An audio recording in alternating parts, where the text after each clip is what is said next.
Hey, I'd like to welcome you to another episode of Mission Matters. My name is Adam Torres, and if you'd like to apply to be a part of our community, head on over to missionmatters.com/community to apply.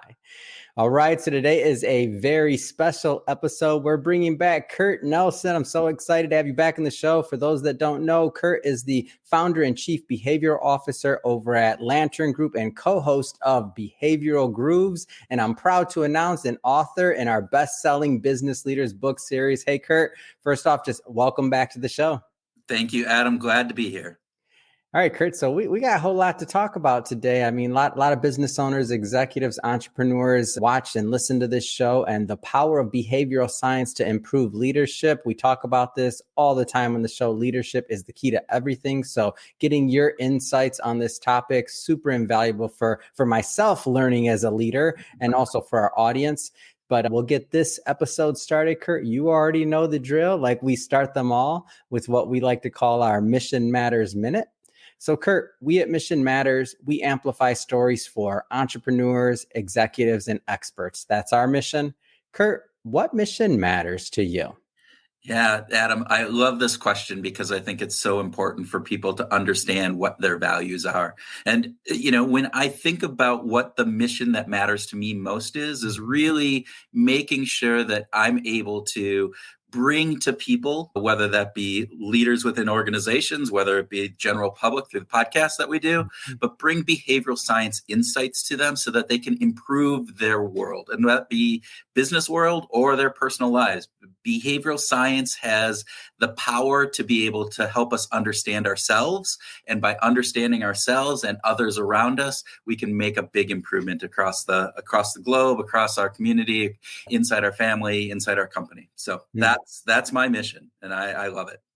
So Kurt, how long have you been on this behavioral science path, and like what inspired you to go down it? Oh my gosh.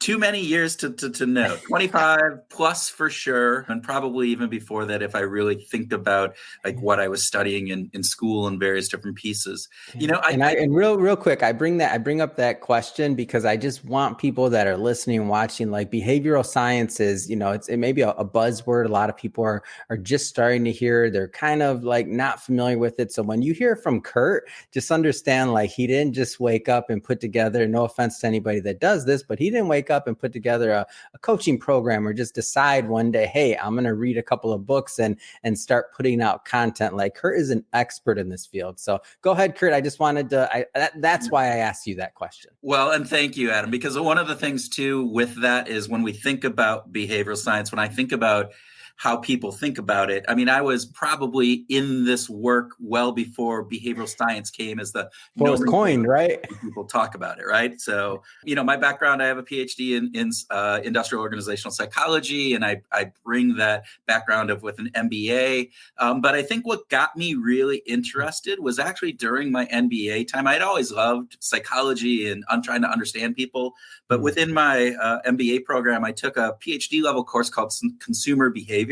And in that, it was really fascinating to me to understand, like, why does changing the price on anything, right, from $3.99 to $4 decrease the amount that gets sold, or increase if you do it the reverse. But if you went from $4 to $4.01, it doesn't make any difference in the number of the things that are sold in anything.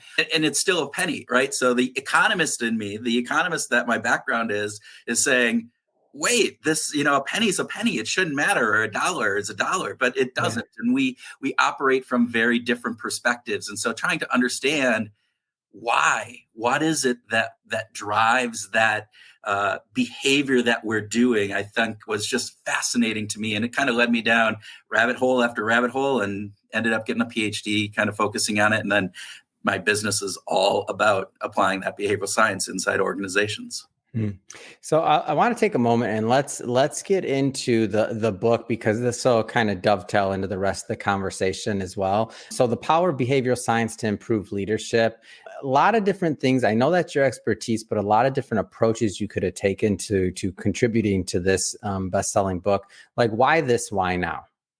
Because I think one of the big things that I've seen, and again, we work with a lot of organizations across the globe, but one of the things that I see is, and once leaders understand the power of understanding what drives their employees, what drives their peers, and knowing some of those inside kind of baseball things about why we make the decisions that we make, why we behave in the ways that we do, why we're motivated or engaged. Those are really key to being successful. And I know lots of leaders who are fantastic at the numbers, fantastic at the strategy, fantastic at, looking out 5 years and knowing what is going to kind of anticipating what's going to happen, or on the manufacturing side, whatever that would be. But they might be lacking some of the insights into what drives their employees, what drives their, kind of their peers, and making sure that they're working well with them, and making sure that as a leader, you understand and can tap into the insights that you get from behavioral science, those understandings of why people do what they do. That, I think, is really powerful. Yeah. And as we look at, so I'm looking at, this new paradigm, let's say in the workforce, where, post-COVID now. So for everybody that's watching this, just for context, we're recording this in September of 2023. So, post-COVID, we're in this new paradigm. And I know leaders out there are searching for tools. They're looking for ways to rethink, because there's no more, maybe there never was, but definitely now it's become very apparent that there's no one size fits all workforce. So I'm curious, like, how some of this stuff applies to some of the challenges that our leaders out there are going through, like right now, present day. Yeah. And Adam, I think what you said to begin with, I think it's always been there. I think it might be, maybe there's a magnifying glass on it now, right? With everything that's going on.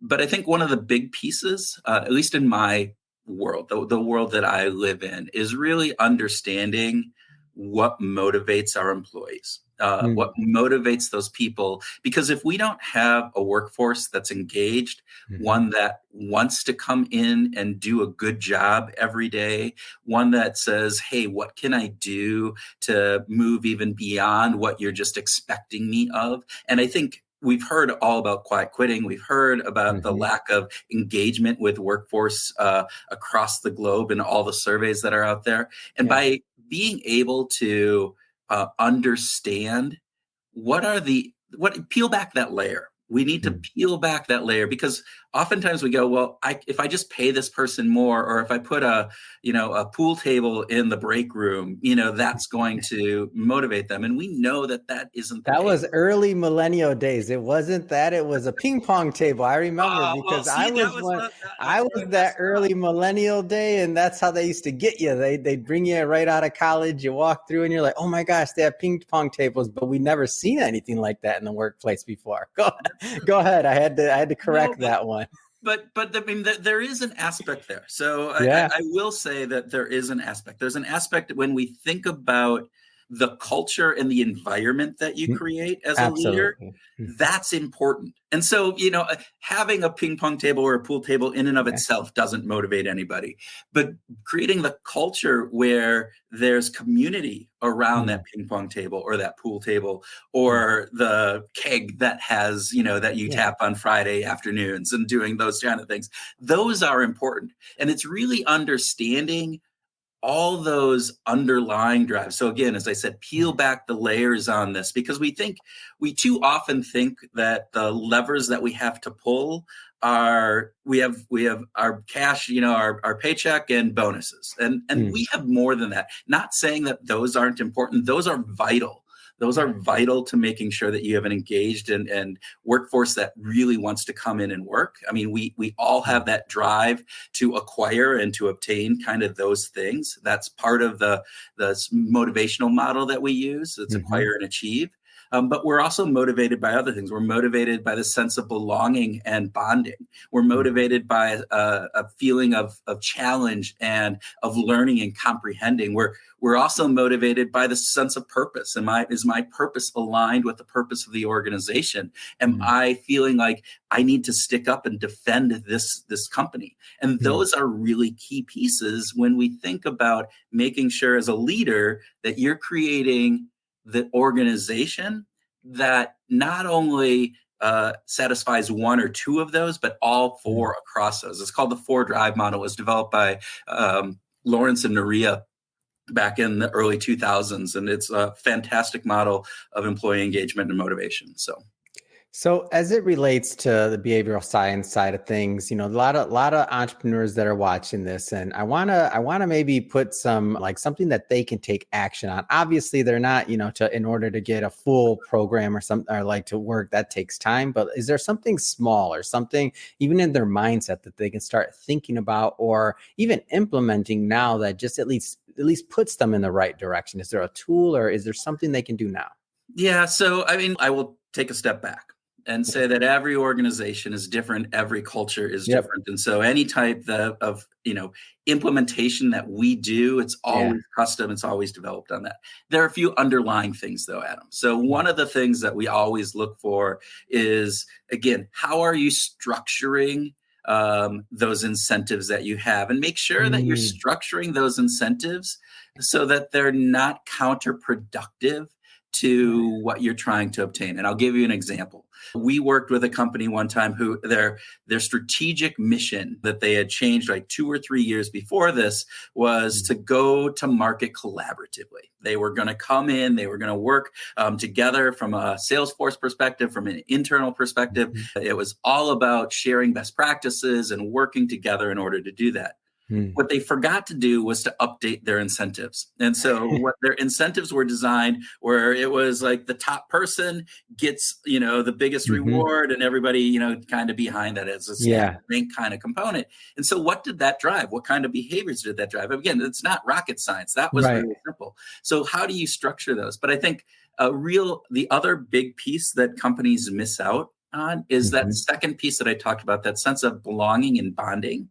And so, oftentimes I think managers, particularly if they're of a certain personality type, tend to say, I need to stay distant from my employees. I need to keep a wall in between. And there's a certain element that, you're not going to necessarily be able to share everything and be best buds, but you want to make sure that you have a positive relationship. That means you need to understand who your employees are. They need to understand things about you.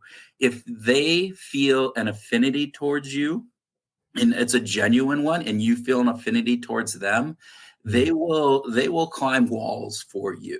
It's one of the most powerful things. And so I'm always about team building, whether that be formal team building, whether that be informal team building. The more that you can build in those non-work type of elements where you get to know one another on a different level, and keep it positive, keep it, obviously make sure you're not doing anything really stupid on those. But, that aspect of it goes so far from an organizational perspective. And it's amazing I've gone into multitude of different companies, and you see companies where people have done that, and you see the loyalty and the engagement that their team has versus companies that don't. It's just night and day. Yeah, and I like that, especially in the beginning of this, you mentioned that there's no one size fits all. Yeah. So in my mind, like there's this continuum where there's certain leaders that have implemented more of these things than others, and there's some, but I feel like there's always room for that, like room for improvement. So even if an organization has certain things down, maybe they're lacking in something else. Like, am I missing this, or is that the way to kind of frame it? That's exactly the way to frame it. And so we do a lot of work around the 4Drive model with companies and organizations. And one of the things that we'll go in and do is we'll do an initial assessment to say, as an organization, and every individual has a different motivational profile, but as across the organization, you can kind of see how well those 4 drives are being satisfied. And when you look at that, you see different companies have different levels across those 4. And what you want to do as a leader is you want to make sure that you're raising up the ones that you're doing worst in, right? That you make those so that you bring that up. And so any individual organization is going to look different based on that, based upon the profile of the people that work there, upon what you've been doing, the leadership style that you have. Talk to me about Behavioral Grooves. So for everybody that's been watching this show for a long time, I love supporting and promoting other podcasters. I mean, I still say podcasting, best people in the world, great community. Everybody supports each other. I definitely want everybody that's watching or listening to this, head on over, check out Behavioral Grooves, hit that subscribe button. Love for our audiences to mix. But tell me about the show. Yeah, so Behavior Grooves is put on by my co-host Tim Houlihan and myself. We've been doing it since 2017, so going into our 6th year, I believe. Congrats, by the way. Like, how many podcasts? I don't have a stat on this, but I know most of them don't make it past 5 years. So congrats. It's a huge accomplishment. Yeah, so 380 or so episodes out there. Woo, you're a vet. Yeah, and not as many as you. You have a lot more. I don't have a day job. This is my day job. It's fine. You're helping people. Yeah. So I'm just talking to them. Yeah. What Behavioral Grooves is Behavior Grooves, we interview practitioners and academics around how do you apply behavioral science in work and life.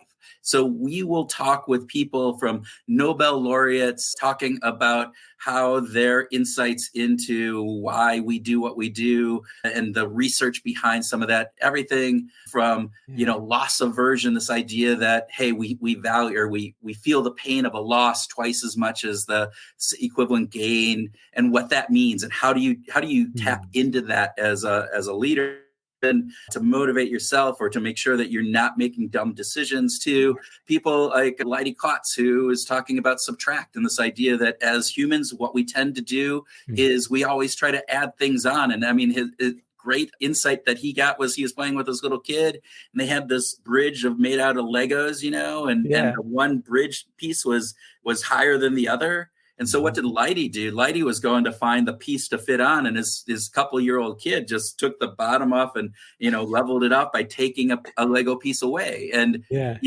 his research shows we don't do that. We don't think that way. And so helping people understand how to take things off of your plate and how to reduce things and various different things to habits and to a whole bunch of anything that has to do with human behavior. We cover it, we talk about it, and we talk about how do you take those insights, take those lessons and apply them, or we actually talk to people who have applied them, and then we talk about the research that's behind why that works. So, Kurt, I'm going to ask you my favorite question to ask podcasters, which is super mean, especially for somebody with a catalog as big as yours. Favorite episode? It's like asking you, hey, between all your kids, which one's your favorite or memorable? Something like that. Okay, because we don't want all your guests fighting with each other. What comes to mind when I say that? I have a lot. I told you it was a mean question. You are. You're making me. Had to make you sweat a little. You're a podcaster. You can handle it. So I will say this. Annie Duke was one of our first guests early on, probably the biggest name that we had at the very beginning. And Annie Duke, for those who don't know, female poker player who won the World Championship of Poker, but also has gone on to do a lot of work in decision sciences and wrote one of my all-time favorite books called Thinking in Bets. And we ended up having a fantastic, just really deep, meaningful conversation with her that led to a friendship, that led to her being on the show again. She's been on 4 times now. So she's, I think, our top number of person who's been on there. We helped her with writing her, one of her other books and kind of giving some initial feedback, and got to talk with her about that. But she's brilliant. She's just a brilliant person, and she's just so much fun. And so that always sticks with me. It's kind of that first love. And so that's who. I'm sold. I have number one. I'm sold. Number one, I got to pick up this book. What would you say it was called again? Thinking in Bets. Thinking in Bets. It's one of the best books out there about how we think and how to improve our decision making. And again, she brings in wonderful stories about her time as a poker player and the lessons learned, and applying that in a decision, kind of studying how decisions are made. This idea that if we think in bets, but if we can do that better, our decision making improves. So. Oh, that's awesome. Well, there goes. Add that to the list of that growing reading list I have there. And I'm in. That sounds like something I need and definitely value as well. So that's awesome. Thank you for sharing that tool and that resource. Yeah. I want to, with some of the time that we have left here, I do want to talk a little bit more about the Lantern Group. And really, you mentioned, working with companies and things like that. Like give me a little bit more on that. Like, how do people engage? What kind of things can they expect? Like, how do they work with you and your team? Yeah, so we do a couple different things. On one end, we are an internal communication agency. So we bring the behavioral science lens to internal communication, everything from communicating people's incentive plans, their pay, all that motivation and engagement piece that we bring in to, messages from the president or the CEO. And again, applying how are you framing these messages, doing all of that. And so we do a lot of work around that, whether that be video, whether that be PowerPoint presentations, whether that be helping write speeches or a variety of other pieces on that. We do a lot of that. On the other side, we do consulting and training. And so we work with organizations, again, to bring this behavioral science insight into their work. So whether that be, again, around developing your incentive compensation philosophy so that you understand all of those components that are going in to engage and motivate your employees, or whether that be leadership training. We're doing some really cool work with a company right now that is being bought by a much larger company. So a $4 billion company is being bought by a $70 million company. And we are working with the leadership team on the transition period. And the idea that, and I give the leader fantastic kudos for she recognized that this is a period of uncertainty. There's that transition period before they get approval to actually merge.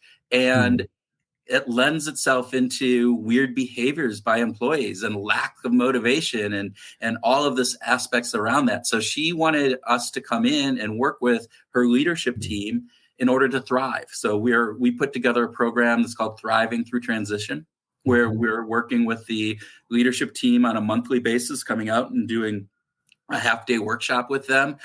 Everything from decision making, so bringing in a lot of the insights from Annie Duke and her work on how to improve their decision making during this time, how to manage change, how to communicate, and making sure that you're maximizing the communication that you're giving to all of your employees, as well as then managing stress and building resilience up. And so we're doing all of those types of things as we're working with them, and then that expanded out to working with the leadership team, but now with all of the people managers within the organization, and then doing actually keynotes out to the entire organization, so they all can talk the same language, that they all have some of the same insights, because all of it's important as they're moving forward through this period of uncertainty and chaos. Yeah. And now you mentioned, this is a company in the billions. Do you work this? That's obviously enterprise level, working on M&A, like a big deal there. Do you also work with middle market, small business? Like, give us a flavor for that. Yeah. So, most of our work is within larger organizations, but we do a fair amount of work with medium-sized companies. Again, the threshold is really the number of employees, right? If you're going to be under 50 employees, probably not the right people to be coming to. But if you're, a few hundred to 1,000, we probably can come in and really help in making sure that you're tapping into all of the power that those employees have. Again, if I think about behavioral science, it's about leveraging the innate ability and motivation and engagement that people have. It's just allowing that to be set free, to be able to, as a leader, as an organization, put the programs and processes in place in order to let that happen across the organization. So you're the behavioral science guy. Like, that's how I think of you. Obviously you have formal titles, other things like that, but I'm curious from your perspective, 2023 current business climate, like, what are the things that you're thinking about? Yeah. So what I'm thinking about is, again, given the current climate and the issues with, fear of what's going to happen with inflation and moving forward, how do you keep employees engaged? How do you keep them motivated to stay kind of focused on the what's needed at hand, what they need to do today, but also kind of keeping that vision for the future going forward? And I think that's it's an interesting kind of slope that people are on. And as a leader, I think it's one of the hardest things that you have to do. And it's one of the things that we don't think about a lot as leaders. We often kind of just go, well, they know what they need to do. They should be engaged, but we have to work at it. We have to continually make sure that as leaders that we're making those right choices, doing the right things in order to make sure that your employees are engaged, to make sure that your people are really motivated and driving to the finish line that you need them to finish to. So, yeah. It's great. Well, I got to say, Kurt, really appreciate you coming back on the show. I'm thrilled to have published some of your work and to continue to promote your work, your brand. Of course, Behavioral Grooves. If everybody listening hasn't yet subscribed, definitely go do that. We're going to put all of that in the show notes too, so that people can just click on the links and head right on over. But that being said, I mean, what's next? What's next for you? What's next for Lantern Group?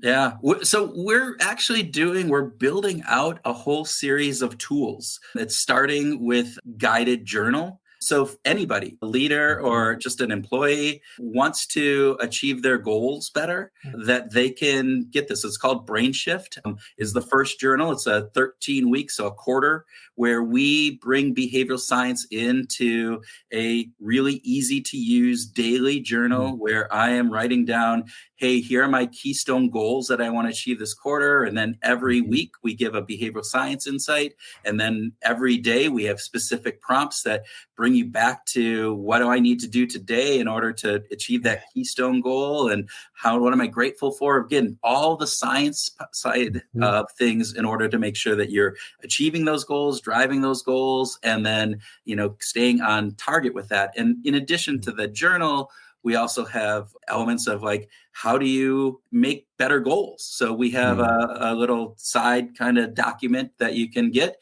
that's a goal shift. And then you can, understanding goals. We have decision shift. Again, taking some of those insights from Better Decisions. We are just launching volume 2 of the Brain Shift Journal. We'll have a leadership journal coming out, again, looking at leaders and how do you, as a leader, if you're a first-time leader or you're a leader who's been, leading people for a while, but it's a daily journal to help you become a better leader and to make sure that you're always focusing in on driving the right behaviors and doing the right things as a person, as a leader within an organization. So that's where we're super excited about the possibilities of this whole area. And it's really, really cool to have that coming out really soon. So it's kind of like a personal trainer for your brain. Yeah. Like I daily. love that. I'm going to steal that. Can I take that? I'm going to put Got that it, in the man. This is tagline. what I do. I'm your branding guy. Come on. Of course you do. It's a personal trainer for your brain. That's what you just described. Except they're not coming in your house, smelling up the place with their sweat. Exactly. If you really want to get visceral with it, that's what you say. Yeah. No, I love that. And that because I think you really kind of captured it. What we're doing is we're giving you a way to shift your brain, to shift that behavior that you're doing to make yourself more productive, more likely to achieve your goals, more likely to be a better leader. And you're just, it's giving you that insight that a personal trainer would be there and holding your hand every day to do that. So it's amazing. So if somebody's watching this and they want to connect and they want to follow up to learn more about Lantern Group or your other content or the programs, I mean, what's the best way for them to do that? Yeah, so probably the best is LinkedIn. So it's Kurt W. Nelson, and I'm out there. And your Lantern Group would also be, you can Google that. But the website for Behavioral Grooves is also another great place. So that's just www.behavioralgrooves.com. LanternGroup.com is another one. So any of those, probably the best way is LinkedIn. That's what I'm out on most. So. Fantastic. And we'll put all that in the show notes so that our audience can just click on the links and head right on over. And speaking of the audience, if this is your first time listening to a Mission Matters episode or engaging with the platform, we're all about bringing on business owners, entrepreneurs, executives, and enterprises and having them share their mission, the reason behind their mission. Why do they do what they do? Like, what gets them excited to get up out of bed in the morning to go out into the world and to make a difference? If that's the type of content that sounds interesting or fun or exciting to you, we welcome you. Hit that subscribe button. We have many more mission-based individuals coming up on the line, and we don't want you to miss a thing. Kurt, again, as always, a pleasure. Thank you so much for coming back on the show, and appreciate you, of course, being in our book and carrying the message. So thank you. Adam, thank you for what you do, and thank you again for having me. Appreciate it.